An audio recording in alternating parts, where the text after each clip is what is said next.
নমস্কার, the Bong ভয়েসে রয়েছে আমি তাসমিনা।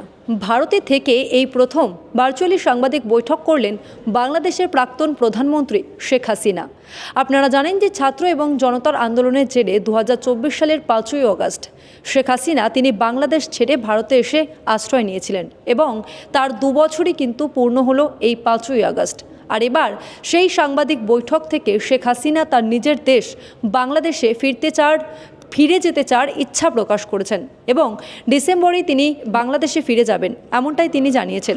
যদিও দিনক্ষণ এখনও পর্যন্ত ঘোষণা করা হয়নি, তবে এই সাংবাদিক বৈঠক থেকে কিন্তু বর্তমান সরকার বিএনপির বিরুদ্ধে এক রাশ ক্ষোভ উগড়ে দিয়েছেন শেখ হাসিনা তিনি জানিয়েছেন যে তিনি বাংলাদেশে ক্ষমতায় ফেরার জন্য যাচ্ছেন না, তিনি বাংলাদেশকে সঠিকভাবে পরিচালিত করার জন্যই তিনি বাংলাদেশে ফিরতে চেয়েছেন এবং বর্তমান সরকার বিএনপির বিরুদ্ধে একরাশ ক্ষোভ উগড়ে দিয়েছেন। তিনি বলেছেন এই বিএনপির আমলে বাংলাদেশে কিন্তু অগ্রগতি হয়নি, জিডিপি সহ একাধিক বিষয়ে পিছিয়ে থাকার অভিযোগ করেছেন শেখ হাসিনা এবং একই সঙ্গে বাংলাদেশের অন্তর্বর্তী সরকারের আমলে আওয়ামী লীগকে কিন্তু নিষিদ্ধ ঘোষণা করা হয়েছিল এবং বিএনপির আমলেও সেই নিষিদ্ধ প্রত্যাহার করা হয়নি, তা নিয়েও সরব হয়েছেন শেখ হাসিনা এবং একই সঙ্গে রাজনৈতিকভাবে বন্দী করা হয়েছে আওয়ামী লীগের কর্মীদের এবং তারা এখনও পর্যন্ত মুক্তি পাননি। কেন তাদের মুক্তি দেয়া হয়নি সেই ঘটনা প্রসঙ্গেও কিন্তু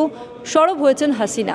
একই সঙ্গে হাসিনা তিনি উদ্বেগ প্রকাশ করেছেন যে যদি তিনি বাংলাদেশে ফিরে যান সেখানে তাকে খুন করা হতে পারে, এমনটাই কিন্তু আশঙ্কা প্রকাশ করেছেন। অন্যদিকে শেখ হাসিনার সঙ্গে এই সাংবাদিক বৈঠক থেকে ভার্চুয়ালি উপস্থিত ছিলেন বাংলাদেশের প্রাক্তন অধিনায়ক সাকিব আল হাসান এবং এই সাংবাদিক বৈঠকের কিছুক্ষণ পরেই কিন্তু বাংলাদেশের প্রাক্তন অধিনায়কের বাড়িতে রীতিমতো হামলা করা হয়েছে, আগুন লাগানোর চেষ্টা পর্যন্ত করা হয়েছে।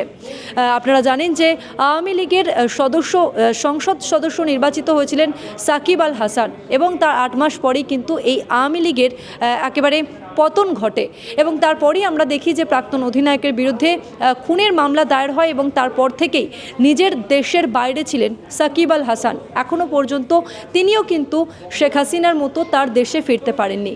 তবে শেখ হাসিনার এই সাংবাদিক বৈঠক নিয়ে কিন্তু রীতিমতো ক্ষুব্ধ বাংলাদেশ, বলা যেতে পারে ভারতের উপর ক্ষুব্ধ বাংলাদেশ। কেন শেখ হাসিনাকে এই সাংবাদিক বৈঠক করার অনুমতি দেয়া হলো তা নিয়ে কিন্তু ক্ষুব্ধ। ইতিমধ্যেই দ্বিপাক্ষিক সম্পর্কে নেতিবাচক প্রভাব পড়বে এমনটাই কিন্তু উদ্বেগ প্রকাশ করা হয়েছে ঢাকার তরফ থেকে।